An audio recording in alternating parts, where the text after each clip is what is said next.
Welcome into the latest edition of Extra Time. Thank you very much for your tweets. Frank Leboeuf and Craig Burley with me. Frank suggested that Craig looked a bit like a monk today with his habit on. Yeah. Hey, that's good. Looks like Sean Connery in On the Name of the Roses. Yeah, exactly. That's Maybe just cover your whole face. That'll be good.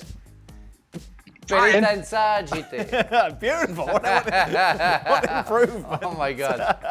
What a beautiful face. I put the hoodie on in case Man United won, but I obviously I didn't have any major concerns. First question. Craig, did your former managers ever warn you during your playing days to be careful on the pitch whenever referees like Mike Dean were in charge of your matches? Yeah. Well, I don't know if I can't remember if the coaches, they probably did, but I know as players, you would be mindful of certain referees because you got to know certain referees, and some you had a rapport with and some you didn't because that was just personalities. But you also knew some of them would be a little bit more lenient or less lenient, and so some of them you could have verbals with and a little bit more verbals, a little bit stronger verbals before you would see a yellow card, and so you kind of had to figure that out beforehand. But yeah, I would imagine one or two managers in memory card would say to me, watch out for that ref, particularly in the penalty box. If anybody goes down, he'll give the penalty, so you need to be staying on your feet, that kind of thing. Frank? Yes, I'm sure I had some managers coming to me and say, Frank, because I was a talker and not a very nice talker to referees at some time. So he said, I remind you that referee gave you a yellow card last time because you were talking to him in a badly way. And so don't forget to just shut up for once, it will be nice for everybody, even your teammates. I'll give you an example. I actually thought Mark Halsey refereed a game of ours once, an away game, and I think he'd made up his mind to give me a yellow card on the Friday night when he saw me in the hotel reception, because the officials were staying in the same hotel as us, and I think he made up his mind Friday night that I was getting a yellow because, but the minute he saw me, he was like, oh no, it's going to be a long day. So yeah, that's the way, that's the way it rock and roll sometimes. That seems to be the general response no matter who meets you, Craig, wherever they are. Well, people don't walk around with yellow cards, but maybe they should do. Red. Frank, what's the worst decision a referee has taken while you were playing? It's nice now since I don't you see me lots of time reading the extra time question, you speak very slowly and gently to me. That'd be very nice. Answer it then. Hold on a second, I have to think about it. A worst decision? Well, suddenly maybe I think a penalty kick. It happens many times where I didn't touch the player and he gave a penalty against me. And you want to get crazy, I have to tell you. I was ready to sometimes, well, I shouldn't say that, but sometimes I wanted to slap the referee, say, wake up, what are you doing?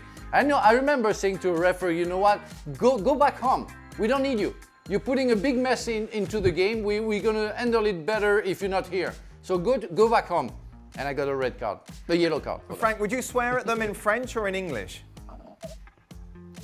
To make sure I don't get a red card in French for an English referee, but we can read in lips on TV when we see, and it happened to me to say the F word and to say so many other things. No, but you know that if you insult a referee, you're going to be punished for that. So, but I would use even I was speaking Italian sometimes because I know some bad words in Italian or even Spanish to make sure the English ref don't get it. Could happen. Well, that goes on all the time, doesn't it? Sorry, I've just kicked my camera. You got excited. Henrik Larsson had a big argument with Wim Jansen in the dressing room one day, and I turned to one of the other lads and said, well, obviously Wim was Dutch and Henrik was Swedish, but Henrik spoke Dutch from his time playing at Feyenoord, but was having a blazing argument with Jansen, and it was all coming out in Swedish, so Jansen had no idea what he was saying, but he was up. Apparently it wasn't it was very fruitful. So that kind of thing goes on all the time. I tell you what, one of the worst ones I saw from our point of view was, and I don't think it changed it, but it didn't change the game, was actually David Ellery gave a penalty kick in the FA Cup final in '94 from a challenge, I believe it was from Frank Sinclair on Andrei Kanchelskis. And it was and looking back now, obviously there was no VAR. Looking back now in '94, he was 2 yards outside the box. He was literally, but he was going so quick, Kanchelskis, because he was. But the time Frank sort of shouldered him, I think it was Frank, then he was inside the box and David Ellery gave a penalty. But if you look back on that, he was at least 2 yards outside the box. So there's been many, Daniel. I mean, the referee that sent me off at the World Cup, that was a bad decision. I mean, I only kicked the Moroccan lad 2 feet in the air. Yeah, right. It wasn't that bad. Well, that kind of takes us to the next one. Was there a costly mistake that you made in your career that still haunts you? Craig will say, no, just nothing haunts me. You know, it happens, you get over it, you move on. Yeah, I mean, obviously, you know, the biggest mistake, was the semi-final at Villa Park. Yep. When I made a mistake, and we were playing well that day, and it was a brilliant semi-final against Man United. It was sitting at 1 each at the time, and it could have went either way. And I made a mistake that cost us. And you know, the answer is, if I could have that back, clearly, I would not do that again. But the man that never made a mistake never made anything.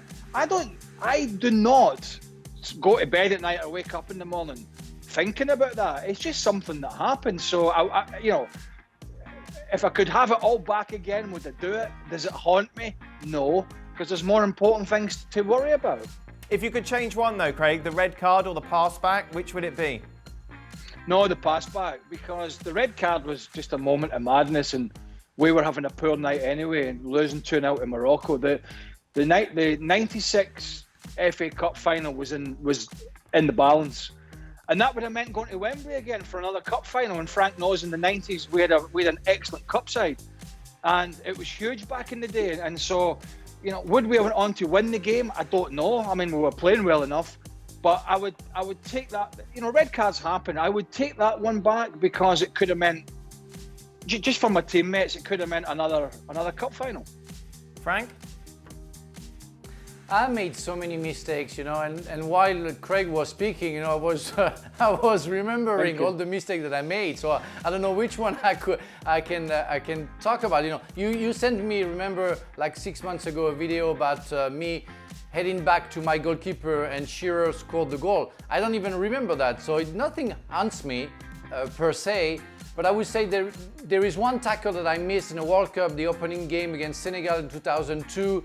And I missed the tackle, and like 30 seconds after, Senegal opened the score and we lost 1-0.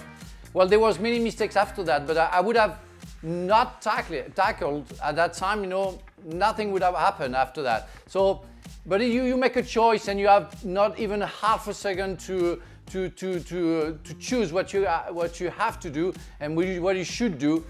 And I made a mistake. And during the Classico Marseille-Paris Saint-Germain, we were already losing 1-0. And I wanted to give a long pass from left to right, and I completely missed the ball, and I gave like an assist to Ronaldinho, went straight to the goal and scored the goal. It's big mistakes that you make, but as a defender, you're gonna make mistakes, and I can name every big defenders who made mistakes, but it doesn't haunt us. It's part of our game. We have 1-2 bad nights, and after it disappears. You just brush yourself down, lad, and you just brush yourself down. You pick yourself up, and you roll on. You just go. See, that's what most people who watch this and watch ex-players, they believe that we have this imagination where we just constantly take things to bed with us, and we wake up and it's 24/7. The guys that are playing at the top level, as Frank said, it happens, and you just got to brush yourself and pick yourself up and get on with it. And that's what every sport is about, is how you react to the mistakes that you make, because you're never going to go through a career in any sport at elite level and not make a mistake. It's just not going to happen. After watching Cristiano Ronaldo playing today against Roma, I'd like to know what was Frank and Craig doing at his age? He, of course, turned 36 Drinking. this week. Drinking. Playing golf.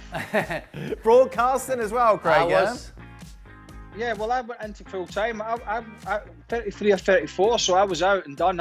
Listen, everyone's different. I was delighted to be finished and done and fed up with the rehabbing and going to London to the physios and working on my back. And as you know, I was walking about the studios in Bristol the other day like a 65-year-old man because of my back. And so it's just no fun when it becomes not enjoyable anymore and you're doing all that and it's every day. It's not once a week or twice a week. To get to the level to play on a Saturday or a Sunday, that's every day. You've got to be doing that nonsense with your body, and so that was really no fun in the end for me. So I hated it and couldn't wait. So I was done. The answer is 36. I'd been done a long time by then. Frank, were you in Qatar at 36 counting all that money? It was I was fully Luxembourg. invested. I was fully invested in making sure that Qatar will be the next top championship in the world. And I was with my friend Guardiola, Hierro, Batistuta, and every morning while we were playing golf, we were talking about that. What can we do to make sure Qatar will have a better championship? No, of course not. I was in a pre-retirement. It was a good time with my old friends of football. I could have stayed in Marseille for one more season where Drogba was there and they reached the European Cup. But I was a bit fed up also. I was fed up traveling, and I was pleased in Qatar because I played the Champions League there. I won the championship. I was trying to be helpful. On a par with the World Cup, wasn't it? Yeah, and my banker was always happy when he was seeing me. So at the time, so that's cool. Yeah, that's always cool. I bet. Do you know what it is? Do you know what it is in Qatar, Daniel? What's that, Craig? It's tax-free. Is it tax-free, Frank? Yes. So now that all these years later, he's still funneling that cash to Luxembourg. Well, the thing is, maybe it's not for you the same, the British, but when you sign in England, you don't pay your tax. The club pays your tax, and we discuss net as well. Wow. So for me, it didn't change. It didn't change from England to France. It doesn't. But it was nice to go to Qatar for 2 years, Yeah, I bet. and making sure that Tell me something, Frank. What factor sun cream did you put in the top of your head in Qatar? Must have been high. Oh, 100%. I found a 100%. I bet. Because it was very, very. Every hole we played golf from 9 to 12 almost every morning, and I went down from 23 to 9, handicap 9. And we played every day. Every hole before driving, we had to put water on our body. So it was crazy for 18 holes. It was so hot, but we had fun. Yeah, I did. Frank, if you're so rich, why do you come on the show every day? It's the company. You don't know rich. It depends on the level you want to put your riches. You don't know. Maybe I feel I'm not rich enough if you consider I'm rich. Mr. Bezos is much richer than I am. Sure. You know what I mean? Sure. His divorce was probably a little more expensive than yours as well, Frank. Yeah, maybe. Final question. Craig, do you see any way Tampa Bay slows down the Kansas City offense, or do you think they simply need to put up 35 points plus to win? It's a pity. I should have brought that hat with me that I put on the other day. Oh yeah, it's not a hat, it's a helmet, Craig. It's a helmet, a hat, it's like whatever it is. I think the Tampa Bay, I think Brady's, from my limited knowledge of this, but I shall be watching because I enjoy it. I think Tom Brady's experience might just get the job done. Wow. Possibly, yeah. What's the odds? Do we know? I don't know what's the line, Mike? Michael, no. Is it +3? 3.5? So the Chiefs just favourites, yeah? Yeah. Frank? Chiefs just favourites. Will you be watching? What's, Yeah, what? Yeah, what time's it on? No, I didn't watch anything. I didn't watch American football. Will you be watching the Super Bowl? Yes, well, not this season because without the fans, I don't know what's gonna happen in halftime. Nothing. I mean, I like the show, and I mostly watch one game, and it's only the Super Bowl for the entire show. But I love that game, but I'm not too much into that game. I don't like when it's a strange game where the star is the quarterback, and it's always the same people who touches the ball, and you have some players they're going to do their whole career without touching a football. That's crazy. What kind of game is that? Where you just don't touch the ball. It's not strange. Sorry, American people. I love your game. I love this game. By the way, I'm glad that. Is there any halftime this time? Yeah, the weekend are doing it, aren't they? I think. Who? Oh, I love the weekend. I'm gonna watch the weekend. Oh, there you go. Can I watch only the halftime? You can watch Can the I watch halftime only the show. halftime? Yeah. It's not quite J-Lo and Shakira as last year. What's their name, Dan? Oh, The Weekend. The Weekend. The I've Weekend. never heard them. Yeah. Never heard them. Oh. I'll be honest, my God. The halftime Now- stuff. now we're the down the halftime pub. stuff Now doesn't it's do anything for me. What? Like 3 men down in the pub talking about completely random things. We're talking about the You don't know weekend. The Weeknd? Frank's talking about introducing Qatar to As the American weekend. The football. Weekend's a group. A singer, yes. no, he's a man. He's a singer. He's a singer. With I'll be dreadlocks and honest. everything. I like Fantastic American, dancer. I like American football, and I like watching the game. But for years now, I've watched the halftime, and I think, what a lot of pants this is. I just don't get it. I don't get it. Awful. That's Okay, it. go back to the church. Just go praying and Yeah. leave us alone with the Super Bowl. That's it, guys. Yeah. Thank you very much. I tell you what, I don't think you're going to get insight like that all weekend on ESPN looking ahead to the Super Bowl. Just a reminder, we'll be back tomorrow before the Super Bowl. See my nose? Yes, we can always see your nose. It's Liverpool against Yeah, too Manchester much. City. Make sure to join us then.